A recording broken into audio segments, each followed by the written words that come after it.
તો એક મહત્વના સમાચાર સામે આવી રહ્યા છે વડોદરાથી। વડોદરામાં કિન્નર બનીને ફરતા યુવાનને માર મારવામાં આવ્યો। આજવા ચોકડી પાસે કિન્નર બનીને પૈસા ઉઘરાવતો હતો આ યુવક। લોકોએ હોબાળો મચાવી અને અસલી કિન્નરને જાણ કરી છે। અંજુ માસીએ યુવાન પાસે માફી મંગાવી, તમામ લોકોને રૂપિયા પરત પણ અપાવ્યા। સમગ્ર ઘટનાના પગલે સ્થળ પર પોલીસ પણ દોડી આવી છે।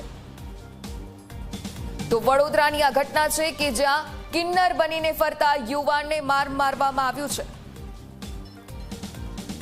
રવિ સંવાદદાતા ફોન લાઈન પર જોડાઈ ગયા છે, વિગતે જાણકારી લઈએ એમની પાસેથી। રવિ, વડોદરામાં કિન્નર બનીને ફરતા યુવાનને માર મારવાની આ સમગ્ર ઘટના આખરે શું છે માહિતી?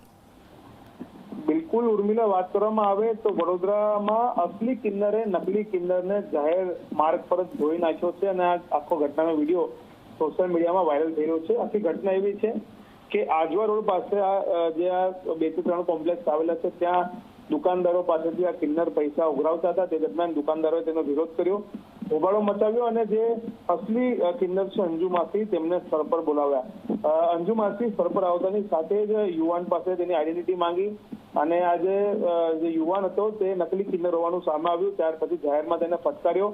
તેને જે લોકો પાસેથી પૈસા ઉઘરાવ્યા તે પૈસા પણ પરત અપાવ્યા, લોકોની માફી પણ મંગાવી।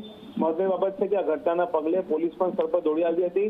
આવું અનેક વખત વડોદરા શહેરમાં બનતું હોય છે કે જ્યાં હાઈવે ટચ જે વિસ્તાર છે અથવા તો હાઈવેની જે ચોકડીઓ છે ત્યાં નકલી કિન્નરોનો ત્રાસ છે અને તેઓ વાહન ચાલકો પાસેથી, દુકાનદારો પાસેથી જે છે તે પૈસા ઉઘરાવતા નજરે પડતા હોય છે। જી બિલકુલથી આભાર રવિ, વિગતો સાથે જોડાવા બદલ।